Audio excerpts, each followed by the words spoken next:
Ya, kita punya gereja, jemaat tambah banyak, jiwa-jiwa banyak diselamatkan. Nah, ini. Ya. Jadi bisa dikatakan, nyatakanlah ya dalam segala hal keinginanmu kepada Allah dalam doa dan permohonan dengan ucapan syukur. Jadi ya apapun yang menjadi keinginan kita, kita sampaikan kepada Tuhan dalam permohonan. Ya, coba kita lihat dulu. Nah, ini ayatnya ketemu di dalam kitab Daniel pasal 6 ayat 10. Ya. Saya sudah singgung sebenarnya ya. Ya, kita bacain ya. Daniel pasal 6 ayat 10 kita baca 2-3 ya. Sebab itu Raja Darius membuat surat perintah dengan larangan itu. Ya. Jadi anak Tuhan bahwa Daniel pasal 6 ayat 10, kita sambung lagi ayat 11. Ayat 11. 2-3 ya. Demi didengar Daniel bahwa surat perintah itu telah dibuat, pergilah ia ke rumahnya dalam kamar atasnya. Ada tingkat-tingkat yang terbuka ke arah Yerusalem. 3 kali sehari ia berlutut, berdoa serta memuji Allahnya seperti yang biasa dilakukannya. Amin. Nah, ini yang saya maksud. Jadi anak Tuhan bahwa Daniel ini kan dia seorang anak Tuhan. Dia seorang yang menyembah Yesus pada zaman itu. Dia ada di dalam pemerintahan Raja Darius. Raja Darius ini seorang yang menyembah berhala, enggak percaya Tuhan. Ya, Raja Darius ini anak Nebukadnezar. Anaknya Nebukadnezar. Jadi anak Nebukadnezar mati, ya anaknya yang menggantikan Darius. Ya, di mana ini? Di Babel. Kalau sekarang Irak. Ya dulu Saddam Hussein, sekarang presidennya lupa siapa namanya. Ya, jadi anak Tuhan bahwa, nah Daniel ini difitnah, tidak boleh dia difitnah bahwa dia melakukan kesalahan dalam pemerintahan, dalam hal ibadah juga. Ya, maka waktu itu para rekan-rekan kerjanya memfitnah dia bahwa tidak boleh menyampaikan permohonan kepada dewa lain selain kepada Raja Darius. Kalau ada yang menyampaikan permohonan kepada dewa lain, maka dia akan dibuang ke kandang singa. Nah, lalu atas dorongan dari bawah kepada Raja Darius, usulan dari anak buahnya, sehingga Raja Darius membuat satu undang-undang yang dimateraikan dengan cincinnya. Jadi raja dulu itu punya cincin. Jadi kalau itu sudah dimateraikan kepada undang-undang dibuat, nggak boleh yang bisa mencabut, yang mengubah seperti itu. Nah, Daniel ini mendengar peristiwa itu dibuat, undang-undang itu dibuat. Nah, itulah sebabnya bisa dikatakan bahwa ayat yang ke-10 bisa dikatakan, lalu orang-orang itu bergegas masuk dan mendapati Daniel sedang berdoa dan memohon kepada Allahnya. Jadi Daniel ini dia 3 kali sehari berlutut memuji Tuhan, menyembah Tuhan. Ya, itu menjadi habit Daniel, kebiasaan. Bapak Ibu, apa kebiasaannya? Ada orang kebiasaannya memancing. Saya dulu pernah diajak ya memancing. Udah berdiri seharian, gak ada yang dapat. Aduh, udah mancing lah, beli aja lah. Tapi kalau Pak Tanda dia pintar, ya lihai menembak ikan itu. Ya, puji Tuhan. Habit, kebiasaan kita apa?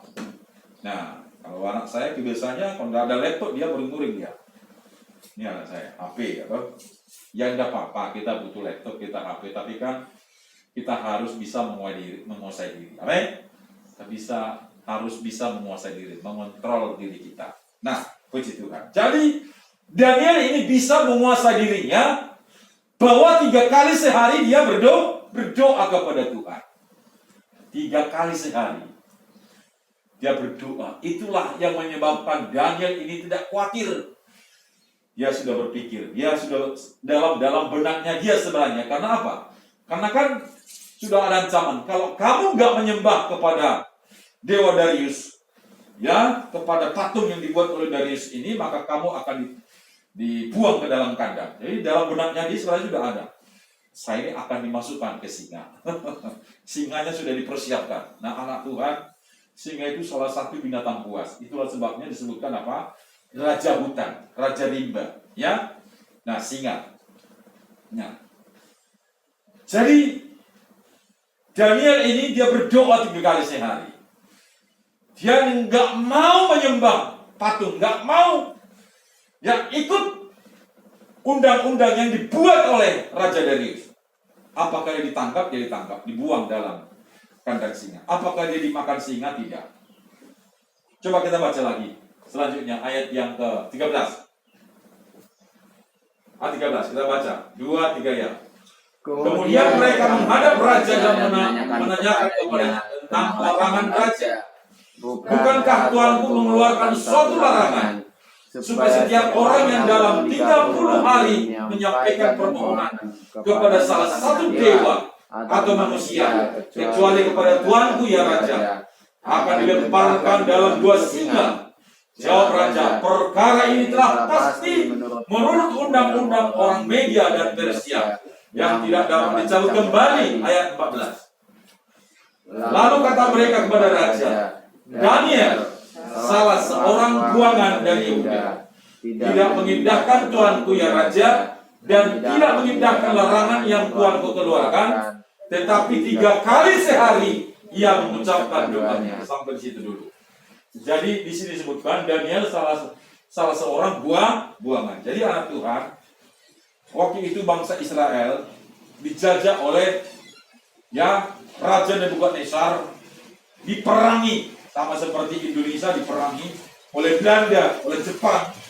Nah, lalu presiden kita pernah ditawan ya, Presiden Soekarno pernah ditawan. Nah, ini karena bangsa Israel kalah perang, maka sebagian orang Israel dibawa ke Babel. Dibawa ke Babel. Dibawa. Nah, puji Tuhan. Nah, suatu Daniel ini dibawa ke Babel karena kedapatan dia jujur, pintar, bijak, lalu dia diangkat menjadi bawahan Raja Darius. Menjadi bawahan, menjadi menteri. Nah, tetapi seperti yang tadi, teman-teman kerjanya nggak senang kepada Daniel, difitnah, sehingga orang bawahan menyampaikan usulan kepada Raja Darius bahwa harus dibuat peraturan, tidak boleh menyampaikan permohonan kepada dewa manapun jangka 30 hari kecuali kepada Raja Darius yang dibuat patungnya juga. Dan ternyata Daniel ini didapati melanggar. Dan teman-temannya ini, teman-teman sekerjanya menyaksikan bahwa 3 kali sehari ia berdoa kepada Tuhan. Bapak Ibu, 3 kali sehari berapa kali saudara berdoa kepada Tuhan? Apakah ada yang berdoa kepada Tuhan? Yang menjadi pokok itu 2 kali kita harus berdoa. Betul ya? Pagi sebelum kita memulai pekerjaan, sesudah kita bangun, kita harus berdoa. Tidak boleh tidak. Itu sudah menjadi bahan pokok kita. Lebih dari makanan. Amin? Berdoa pagi hari. Lalu malam. Malam kita harus berdoa. Kenapa? Karena malam kan kita seharian kan sudah bekerja. Tuhan beri kekuatan, Tuhan beri kita rezeki. Kita datang berdoa malam, bersyukur kepada Tuhan. Amin. Jadi anak Tuhan, saya harus membiasakan diri saya berdoa kepada Tuhan. Coba sama-sama kita kan. 2, 3 ya. Saya harus membiasakan diri saya berdoa kepada Tuhan. Amin. Ya, puji Tuhan. Daniel 3 kali sehari berdoa kepada Tuhan. Puji Tuhan. Lalu dia ditangkap, dimasukkan ke kandang singa. Lalu kita lanjut ayat yang ke-15.